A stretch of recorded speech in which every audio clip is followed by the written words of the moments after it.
There, that'll work. That'll work. There we go. Can you hear me now? Yeah. Can you hear me? All right. Yes, I can. And Jennifer Sterling, I'm here. our our favorite insurance person. Thanks, kid. Oh man. Oh man. So last minute run to pick up my wife at the dealership because her car broke. But we're here. We're here. Hey, Mitch, if you don't mind me asking, what do you guys charge overhead and profit on mitigation? Well, I haven't been, but You I haven't yet. know, I have on some projects, absolutely. Large loss, I'll go for it, things like that. We're dealing with a certain type of a claim, standard claims. I do not. I adjust my yields and burdens. I also have my own custom price list. Okay. So you're building in a markup. You're building in a markup somehow, some way. Correct. Yeah. So there's sort of different ways I was taught how to do that. I'm writing a stock price list. But I'm having to change my yields and my burdens on this Sure. project. I got an email from an appraiser, and I wanted to run it by you guys. Let's see here. Hey, when you get a chance, I want to bring you up to date on the new California AB5 that's going to affect all of our general contractors. Okay, we'll get back to that in a second. Okay, so this guy, among other things, he said, I'd argue that 10 and 10 is not necessary for mitigation job of this size and is not typical for single trade mitigation work. And I don't know of any mitigation work that's a single trade. well, true. That's true enough. But I don't like arguing.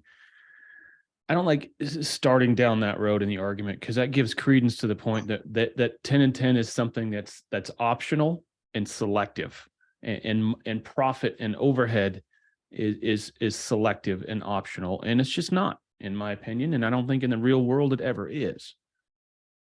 I'm looking for the white paper here, the O&P white paper from RIA. Oh, come on. Where's my white papers? Here we go. RIA position papers. Labor rates, labor classification. Undisputed sums. Nope. Where is it? Margin and markup. Let's see. Nope. So, Mitch, how long you been doing this type of work, restoration type work? Oh, in and out of everything for about 32 years. Okay. So in 2001, were we having this conversation? 2001. In some areas, yes. Oh, really? We were already seeing yes. Now down south in I know that now when I went down to Wichita, Kansas that year, that we're having that conversation. I know that they changed that when I was living in Montana. They were really fighting that. Okay. On mitigation, reconstruction, like single trade roofing, we got 10 and 10 on everything. I mean, everything I did, siding, single trade, stuff like that, I was given 10 and 10. I'm like, what do you mean you're not paying it? So yeah, that was my experience there. Yeah, I'm trying to find this one that particularly addresses markup. Nope, not that one. IRA papers. Yeah, I think I have that. yeah, I have it somewhere. I'm looking at all of them, and now I'm like, Let's see.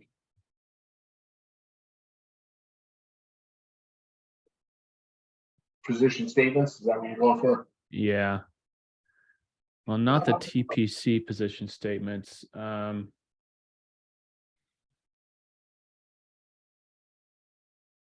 can't find it now.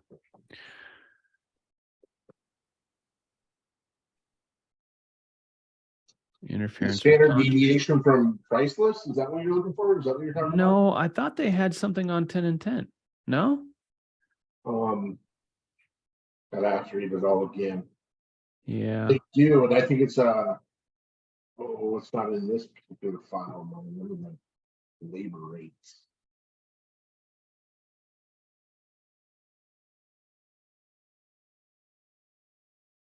Yeah. I do like what these guys are putting together, that's for sure. You know, I mean, it really helps a lot of people understand what and exactly how Xactimate was first designed to do. It's about time. Because I made my own price list back in the day. We didn't have a price list. You didn't have Xactimate. That's why. I mean, Well, I have Xactimate, you know, but there was not very thorough. no, it wasn't. It wasn't complete. All right. Pricing software does not include markup on the materials component. Okay. A markup that might be applied is overhead and profit. However, overhead and profit should not be confused with actual general overhead or the net profit a company requires in order to remain viable. Building cost data published by most pricing providers is not designed to be inclusive of sales tax, general overhead and profit, or job-related overhead and profit within the unit prices. Each contract determines its own value. Each contractor's unique rate should be customized based on variables such as base wages, labor burden, blah, blah, blah, blah, blah, blah. Market forces should be left to prevail on the retail labor trades provided by local contractors. So if I read this and I understand how these things work, if I have an adjuster or an appraiser in this position telling me that O&P doesn't apply, and I know that Xactware, and we're using Xactimate in this particular appraisal, does not include any markup, overhead, or profit in their component line item prices. What this guy is asking me to do is sign an award which gives no profit and covers no overhead. And so his opinion would be that mitigators should do this work at cost. Wow. And it just doesn't make any sense. So what about and he's totally ignoring the fact that the MSB was written off of every trade being profit and overhead? Well, I don't know his position on it. And well, his position is just, you know, customary and normal and whatever it is. What I'm realizing is that the more logic and fact I try to use, the less successful I am. And I think I need to take a different approach, and we as an industry need to take a different approach. I just don't know what that approach is. I just downloaded a book on Audible called Start With No, and it's about negotiating. And I think if I can send a message today to everyone who may or may not listen to this, we need to approach every single interaction with every single adjuster and every homeowner as a negotiation. And in a negotiation, you have your side and you have the adversary side. And it's not too aggressive to think of every adjuster you talk to is an adversary, and you are in a negotiation with them about this price or about this scope or about this whatever. And we need to be very diligent about how we approach these things and what precedents we set. Because, you know, in my experience, when I started in 2000 or so, my first restoration job, and up until about 2006, we were charging overhead and profit, and somewhere along the line, it became 10 and 10, but we were charging a markup on everything we did. We would work it up in Xactimate or our own home brewed system for estimating these things, and then we would add a markup. And right up until that 2005, 2006 era, things got weird. Allstate started it, and Allstate said, well, we're not going to pay markup on these specific things. And there was never really a reason given, except for we don't think it's owed. There was never a law or a guideline cited or anything besides we don't think it's owed. Well, they And- tried their complex baloney. Exactly. Well, it's And not and complex. what we didn't realize as an industry is that once you compromise that one time, you compromise it forever. You're never going to get it back. And that's where we found ourselves in the year 2022, where we're having to fight to get overhead. We're having to fight to cover our profit needs as companies because we gave it away. And the insurance industry as a whole believes that now we're gouging when in reality, we just want what we had before because it wasn't broken before, it wasn't illegal, and it wasn't gouging before. But now we've had to find very different creative ways to still make a profit and stay in business without marking things up. And I just think it's bad for everyone. It's a dishonest approach to our billing to say that, this is all we need. No, that's not all we need. We need a markup. We got to stay in business.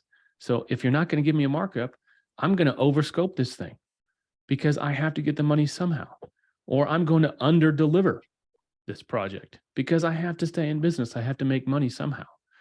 Where it would just be a lot easier to say, hey, this is an acceptable industry profit margin. We're going to go for that.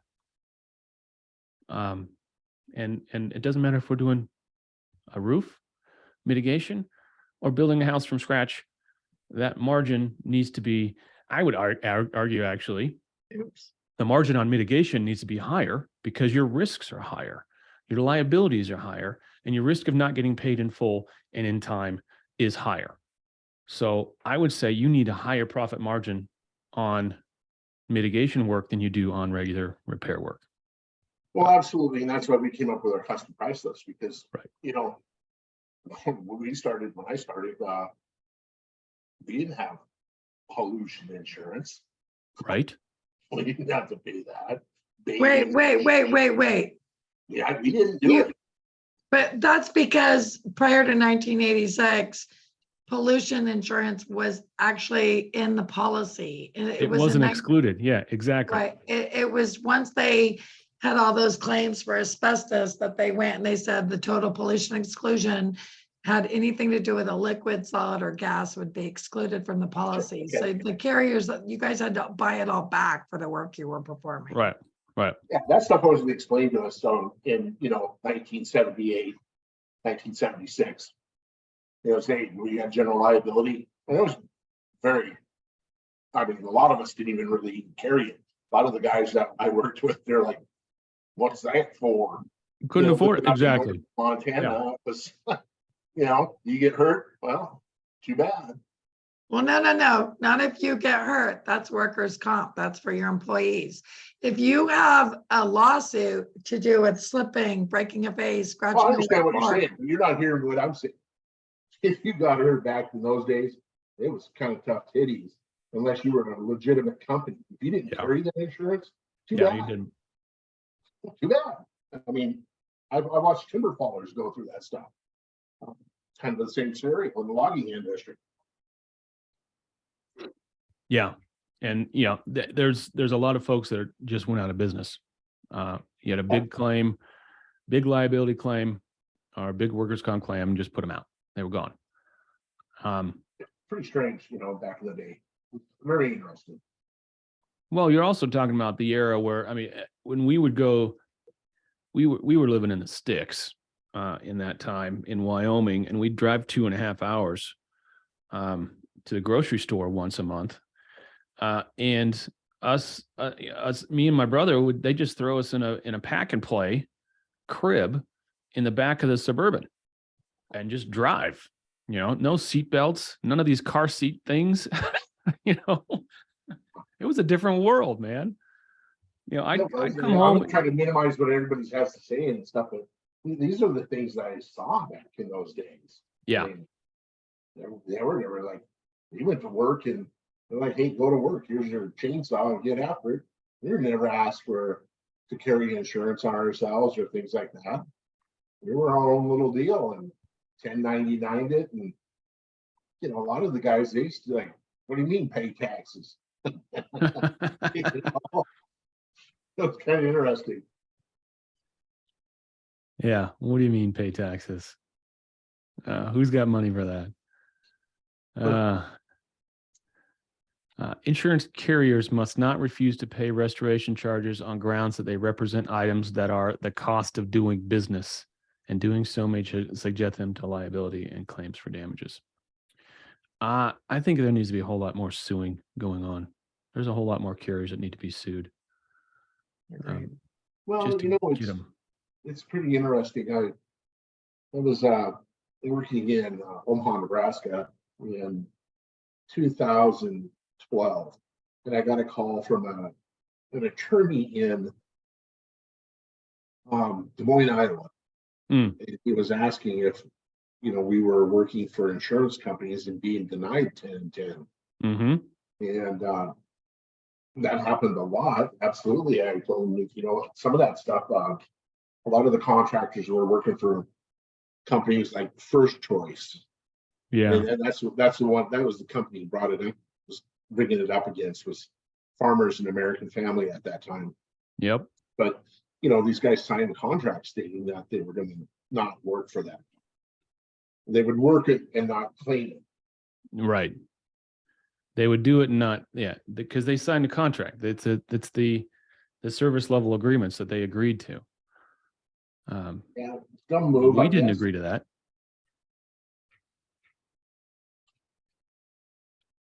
That's one of my favorite ones. Evidence of ownership of equipment. I had this come up on a loss where a mitigator, he responded to a large loss, and he used all the equipment he had, and he had to go rent some more. And he charged overhead and profit on the whole shooting match. And the adjuster was trying to argue that they only owed overhead and profit on the equipment that he did not own. Wow, really? They only owed O&P on the rented equipment.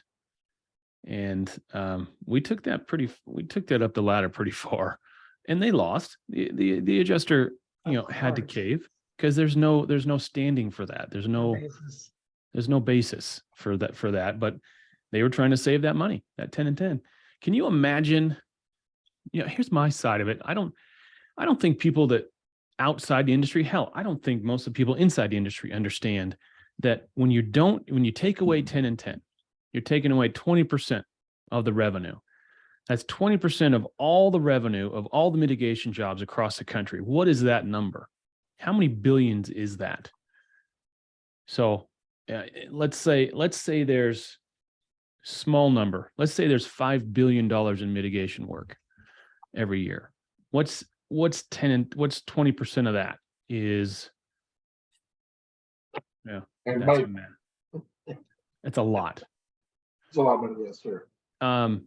But that is a lot of money that should be staying in local markets. That's a lot of money that should be staying in circulation with the contractor, because the contractor gets that revenue. What's he do? He turns around and spends it on things like rent and food and wages and things like that. That money should stay and circulate in these local markets. And what I don't believe anyone understands, especially state legislators that make laws about this stuff, is that this is taxable revenue that's no longer taxable in their state, right? It's not even revenue anymore because the insurance company is just holding it, right? They're stealing 20% of that revenue from these local contractors and from the states. The states are losing out on that taxable revenue. And I think if that idea got percolated up high enough, people will be like, oh, wait a minute. Why are we letting them take away our taxable revenue? That's a lot of billions we could be taxing, but we can't tax it if they hold on to it. That's the argument I'm going to try to make. I haven't figured out who to talk to about that, but that's where I'm at, is is due to the fact the insurance companies are squeezing this entire industry so hard, you're actually reducing taxable revenue for the states in a very, very, very meaningful way. It's very real dollars. And if we could just get 20% back, there'll be a tectonic shift in the industry. And you would see it would be a huge power shift. And the reality is these insurance companies already have it figured in. They already have that. They know what these losses are worth before we even see them. They are that good. They've got their actuaries that they know exactly how much these things are worth. And they use that information to say, well, how much of that can we squeeze off? How much of that can we get away with not paying? And I think we need to hold every insurance company's feet to the fire and say, you need to pay 100% of these claims. Because when you don't, you're leaving the contractors high and dry. You're under compensating your insureds, and insureds are in positions now. What percentage of those houses that are wiped out on Sanibel Island and Fort Myers will never be rebuilt because they'll never get enough money to rebuild? I'm going to say 15%. And this is regardless of the 65,000 claims from Hurricane Irma, Ian, which one was it? Whichever hurricane just hit. Ian, right? Was it? 65,000 claims closed without payment. That's a lot, right? And I have a hard time believing that there was 65,000 valid reasons to close those claims without payment. It's just huge money grab. Huge money grab. Well, I had a project here in Pullman, Washington. Okay. Located in Clarkston here, and we went in. Allstate came in, and they did the homeowner right. By the way, I just want to give you a heads up because I asked all the right questions.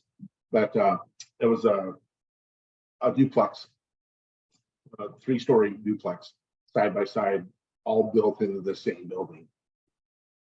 They total loss, and they gave them every dime that they deserved. Okay. They were insured for $227,000. I think they bought it for, and it cost $450,000 to rebuild. Oh. They were sick. That's how much the industry had changed since they were, that policy was written, and it was a replacement cost policy too, by the way. That they just, it was the lowest price out there. Right. I told all my friends and family and things like, it's like, hey, you need to reevaluate your personal property right now. And then I have a good friend in Helena, Montana, who was starting a restoration business, nothing coming. You probably know who Rick Weston is, right? Mm-hmm. He knows you, Andrew, and so he met him before, and so him and his friend started up a restoration company, starting off of doing asbestos work, and they were starting to make traction. Shop caught on fire, underinsured, closed their business down. And they were in the industry. Yes. And that's just not really looking at the numbers. That's buying an insurance policy based on the premium price, not the coverage. Well, I think that, everybody needs to take a look at it. And I'm pretty sure, like having Jennifer on board here can help anybody evaluate that. Evaluate where they're at. Because I was thinking, your whole livelihood's down the tubes. You're only getting paid for part of what you've done. Mm-hmm. Put a whole lot of hard work into it too. It's a pretty sad situation. Yeah, that's hard. Yeah, the deck is truly stacked against anyone filing a claim. And if you don't have the proper coverage or limits, it's a no-win. So how do you get a homeowner to wake up to that one? You know what I'm saying? Well, I've got a situation right now where they had a total loss fire. Insurance company is now gone. They went out of business and got bought by Liberty, First American. First American eventually, their first go at it was 40 grand. They offered them 40 grand for this total loss of this house. They ended up paying out like 220, but the real loss is closer to 420. So what happened to that 220? They sent it to the mortgage company. The mortgage company said, well, we're not going to give you all this money. You've got to prove that this project is 50% done before we're going to give you another draw. So they've got 70 grand from the bank to do 420 grand worth of work, and they're never going to be able to get it done. So what's going to happen? This poor person's stuck because mortgage company won't release the funds. And as far as the mortgage company is concerned, the loss is $220,000 when it should be $420,000. And there's no way out. They're going to end up foreclosing on this place, and they're going to keep her money. They're going to pay off her mortgage. They're going to foreclose on it. And she's going to be living in a trailer beside the burnt out hulk of her house. When she had insurance, it just wasn't paid properly. That's sad. What do you do? What do you do? She's going to have to sue. And now she's going to have to sue an insurance company that doesn't exist anymore. And my opinion, this whole law that says mortgage companies should be named on these checks is bullshit. And it only serves to degrade. It reduces the value of having insurance in the first place. And unless this person had the money to do the repairs themselves and then get reimbursed by the mortgage company for their loss, get their own money out of the mortgage company's hands, unless you can find financing somewhere else to build the house and then prove to the mortgage company it was built. I mean, it's just, these situations just make my blood boil. And there's just no good answers because the laws are written by the freaking carriers, and they're so carrier centric, and there's just no teeth in anything. There's no incentive to do the right thing anymore. And that's really what gives me gray hair. Yeah, I understand. I feel sorry for when it happens to people. I see it, seen a lot of it. Farmers wrote a lot of policies that were ACD. I have some friends that are in the roofing industry, and they do a lot of, work down in the Oklahoma, Texas area. But what I heard most of the complaints was that Oklahoma area, where they have high deductibles and they're only ACD policies, and some of these roofs would be 10, 15, 20 years old, and yep. It's just, and these folks had no money to really replace it or make up the difference. So what happens? The work doesn't get done. A blue tarp stays on a roof for 10 years. I mean, it's just very sad. And there's just nothing we can do about it. Yeah, a lot of people that buy those homeowner policies with the deductible percentages really have no concept that percentage, when they say deductible at 2%, it doesn't sound so bad.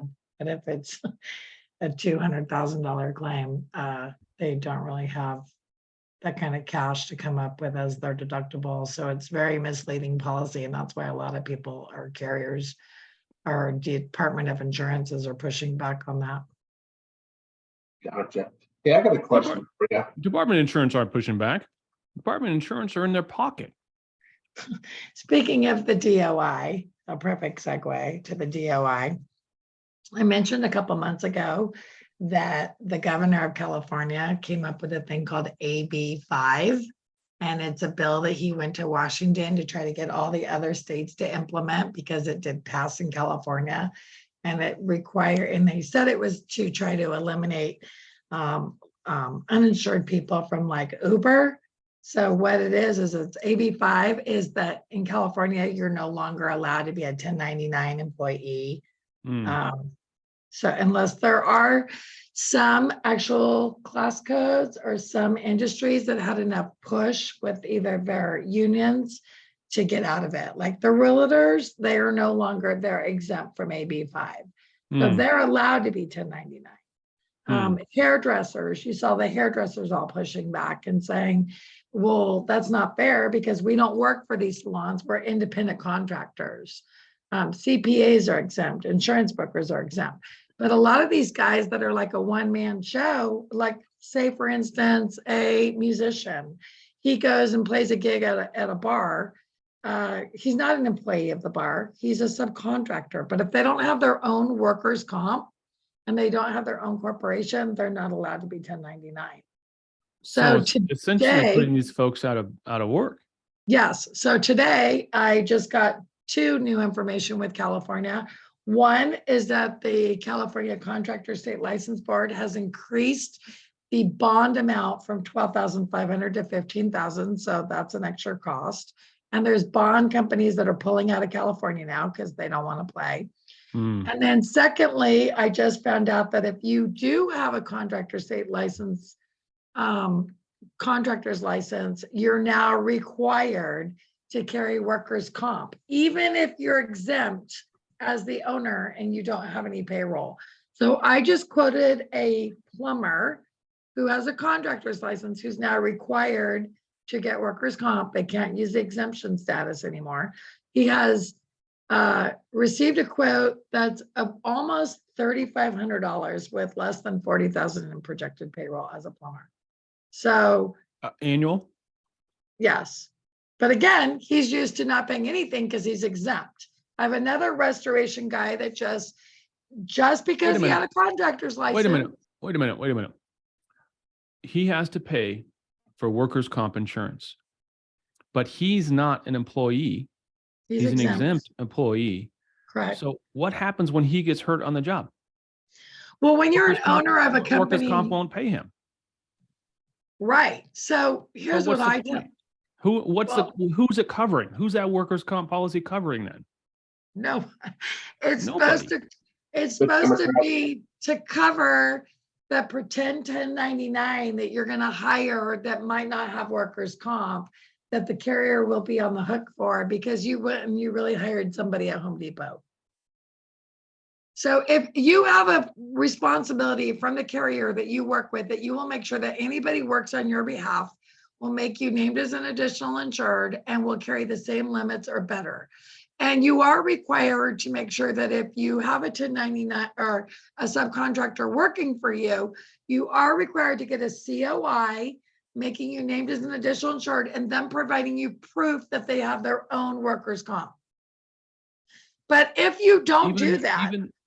But you're talking about, so the bar has to get a COI from, let's stick with your analogy of the bar singer, right? Oh man. Okay. So this guy's taking his guitar from bar to bar and he's doing gigs, 3 nights a week. Every single one of those bars has to get a COI from him, right? They're trying to crack down on that. And that's under the law called AB5. It passed last July. Yes. But let's take it into our industry. And this is what I'm seeing right now.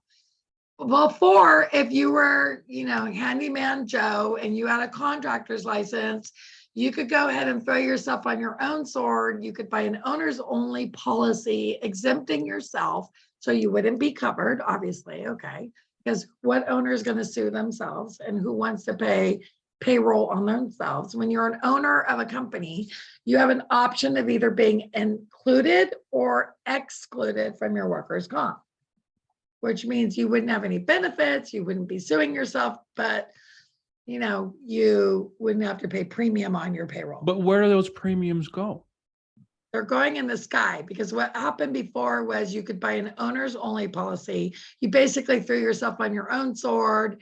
They'd issue you a policy, you'd be exempt.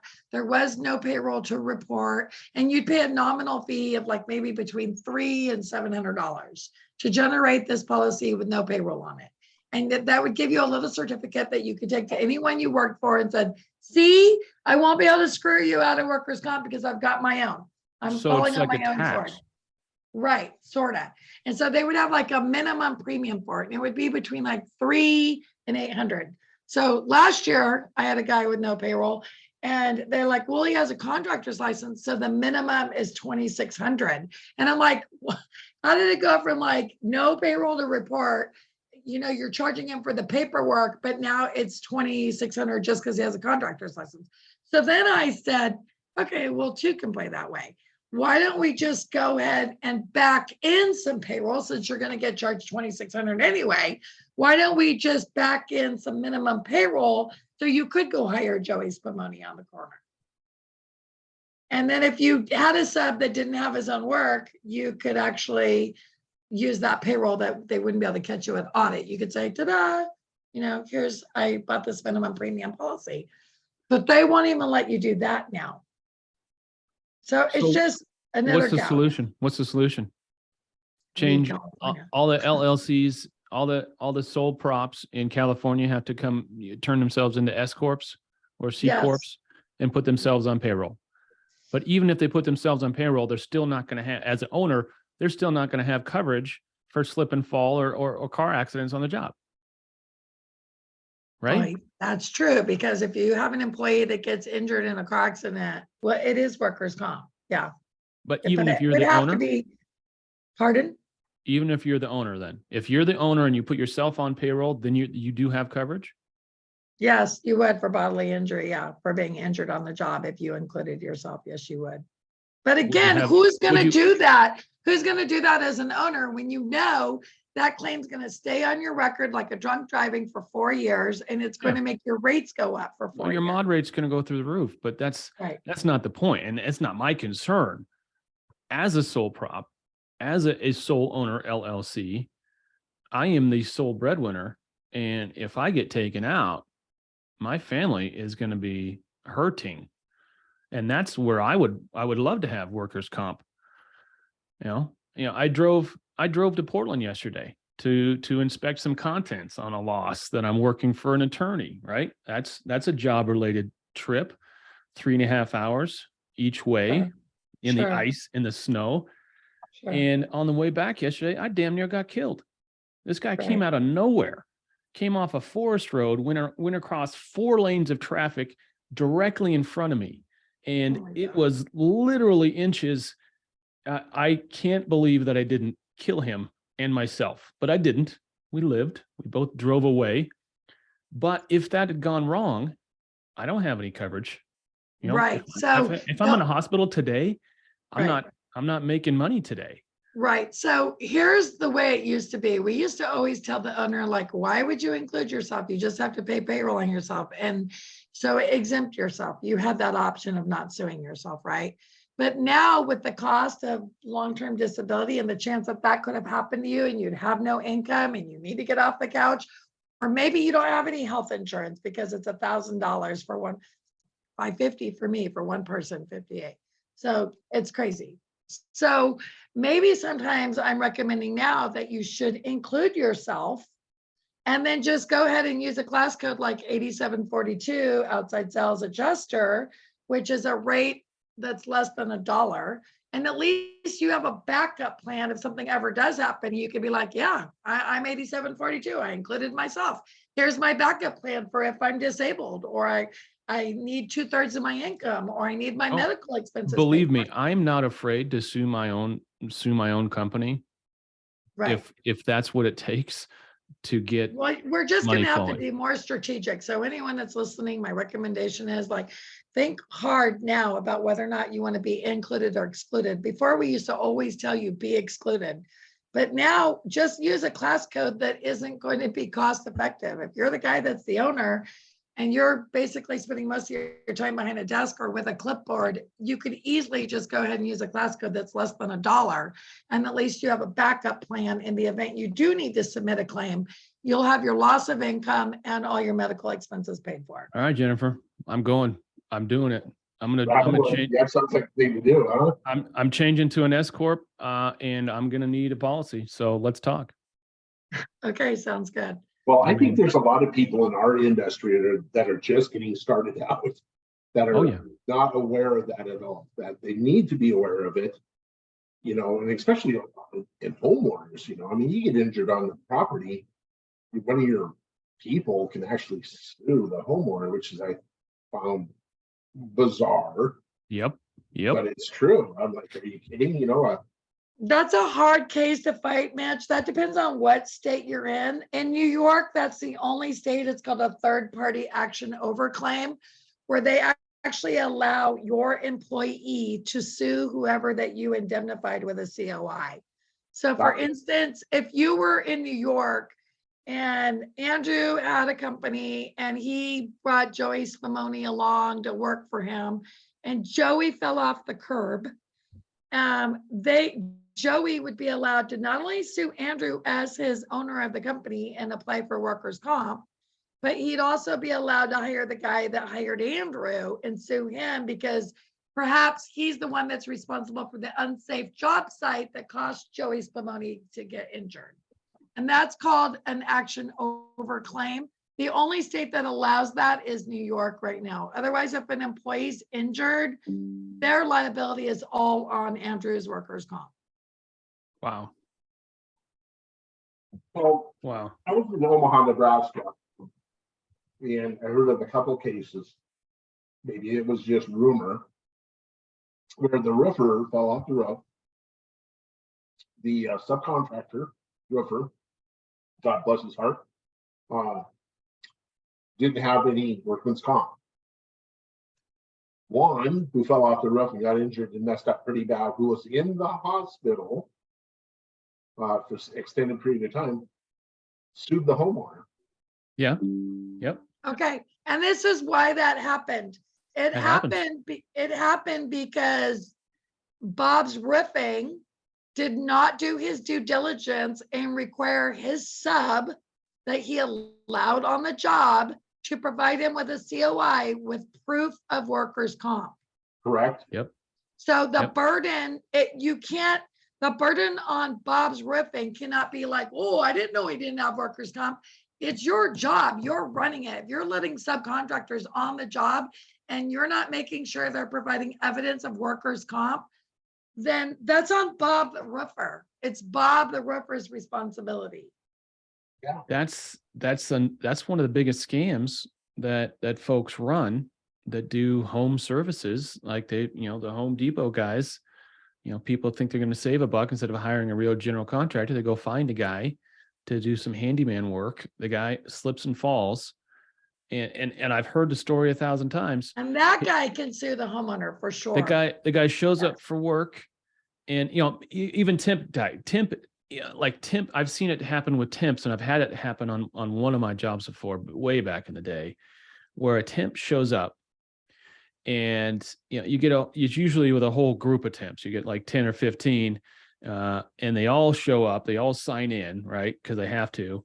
But then one guy just leaves, and you don't hear from him again until 2 months later. You hear from his attorney, and he's suing you as a contractor, and he's suing the homeowner for some made-up injury that no one witnessed. But it's a scam. It's a real thing. It happens. It's a real thing. Yeah. And that's part of the reason why AB 5 became so prevalent and why the governor of California is taking it across the country, because it's to shore up these loopholes with the contractor who's not. But he's not plugging the right hole. Right. You're right. It's not solving it won't solve the problem, because the problem is it won't force the guys who aren't doing it legit right. to do it legit. It's just like gun laws. Like, gun laws only keep guns out of the hands of people that are willing to follow the rules. Right. Yeah. So it's a challenge, because if you're running a company and you're required to carry workers' comp for yourself, you're also required, if you read your policy, if you're bored at night, it'll say that you'll make sure all subs indemnify you and they carry these same limits or better. And even the standard accord form specifically says, do you require to be named as additional insured? Now, if your workers' comp carrier finds out that you hired a sub and you didn't do your due diligence and you didn't get the COI proving he has his own workers' comp, one, you're going to get screwed over because when they do the workers' comp audit at the end of the year, they're going to look at your P&L or balance sheet. And they're going to be like, oh, who's Joey's plumbing? And you're going to say, he's my plumber. He's not my employee. And they're like, yeah, where's his certificate with his own workers' comp? And you're going to be like, he didn't give it to me. He's Joey, really handyman plumber guy. Well, the carrier is going to charge you for that audited premium on your audit because they know for a fact if Joey were to get hurt and you didn't collect that, they're going to be on the hook for the claim, paying it out. So they're damn well going to catch you on that unpaid premium at audit.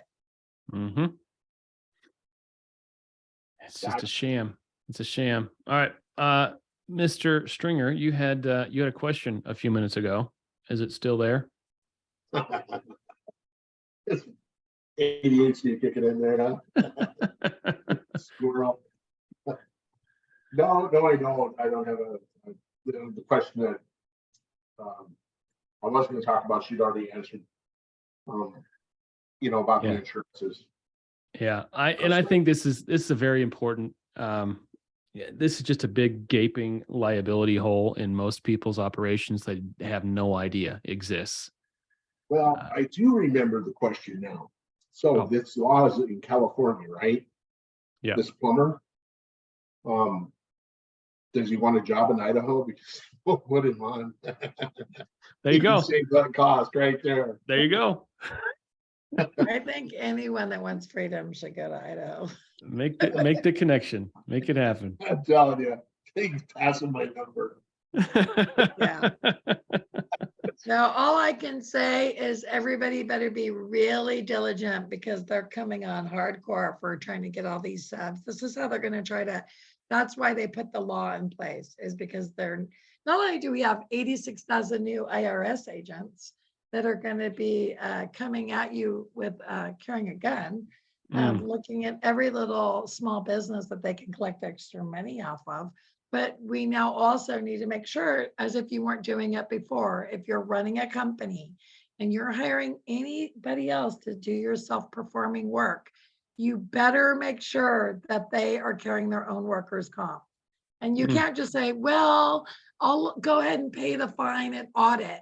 You better go ahead and make sure that they have their own workers' comp, because more importantly than just paying the extra premium is these claims. These claims are $50, $60, $200,000. These people are milking it. They're like getting, they're laying on the couch, getting picked up in Uber to go get their chiropractor appointments. There's folks that once they got injured, they got a new job. They got a new full-time job for the rest of their career, and that is workers' comp. And also for all the owners that are listening, also, they don't have to see the person get injured. Now, it's been going on for a long time, but we're seeing a lot of claims for what they're calling repetitive motion. If you're hiring a 60-year-old dude who's been swinging the jackhammer, breaking the drywall, and all of a sudden he's worked for you for 2 weeks and he decides today's the day his arm hurts, you can actually have a claim and call it repetitive motion, and there doesn't need to be a date of loss. So it's a broken system. Guy could be single and a lot of repetitive motion there. So I've investigated that one. Yeah. I just think you guys got to make sure that there's a lot of conversation. I think it's worth making relationships with, your local medical facility. I think you let that nurse ratchet, pay the $100, go in there and introduce yourself. Say, hey, I have a business around the corner. I got 20 guys, 10 guys. And if I ever send my guys over here, will you charge me $100? I want you to try to find out what you can about the history of their health condition. And, you could tell them what kind of drug testing you want them to do. If you say you're okay with marijuana, but you want to make sure you get the crackheads out, you can say, hey, if you have any pre-existing injuries, and kind of get them to be an advocate for you. And then if you ever do have a guy that says he's injured, don't be giving them your policy number. Say, hey, I'm going to take you. I care so much about you. I'm going to drive over there with you. And make sure that story doesn't become a better story. Yeah. And And that's how you mitigate the claim from the very beginning. You never let it get this far. And when you get there in the car, you're like, hey, you sure you want to go? Because when we get there, they're probably going to drug test you, or do you want to just go through in and out instead? You know, like they might be, no, I'm feeling better already. Oh my God, it's a miracle. Yeah. So anyway, That's Oh, a true man. story. It's a true story. Yep. I saw that a lot in the logging industry. You know, guys were getting injured and stuff, and I mean, we're working and we're working hard to try to make a living in an industry that's dying. And Joe Bob there, settles up. Next thing you know, he's got a brand new loader in a logging truck, and he's jumping off the top of the logs, log truck into the mud. Mm-hmm. Yeah, pretty. Yeah, I saw that go down quite a bit. Quite a bit. Mitch, you mentioned a very popular thing. Again, it's always about culture. So, the winter's coming, rain's coming, bad weather's coming. It's culture. You've got to constantly reminding these guys like, hey, keep a safe distance amongst the other vehicles. Make sure you're wearing your safety gear. Don't be jumping out of the back of the truck. Make sure you use the step off of your cab in your truck. Like, and sadly, if you see your guy up on the ladder scraping the ceiling without his protective goggles on, you have to, you can't say, get down, you idiot, go home. You have to be like, oh, it would be really sad if something got in your eye and your newborn couldn't look in your face anymore. Oh, Well, You have to pull it their heart. I'm glad you can put it that way, because I have a hard time saying stuff like that. I've been told, well, you're kind of say things a little abrasive. That culture isn't working with this workforce anymore. You have to come at it with a different angle, Mitch. mhm. I'm telling you. I'm just not used to that one. Yeah, you have to add a little more fluff. These are delicate little flower people now. You have to be like sweet about it. But again, if you go ahead and you cultivate that relationship with that medical provider around the corner, just go in there one day and ask for the office manager and be like, hey, and I got a couple employees and I need you to be my advocate and kind of make sure none of these claims turn into a nightmare. So I need you to do some of my dirty work before I hire this guy.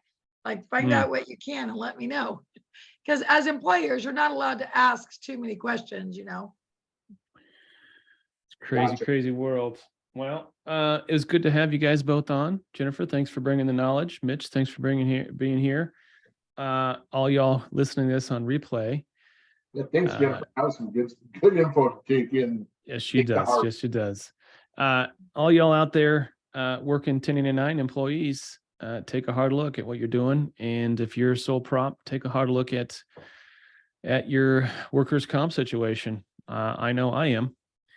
And Jennifer is going to be my next call once I figure out how to change my LLC into an S Corp. So you guys be good. Have a great week. And we'll be here again next week. And if it's just the three of us again, we're going to do it all over again. What do you say? Awesome. Take care, Andrew. Bye, See you. Jennifer.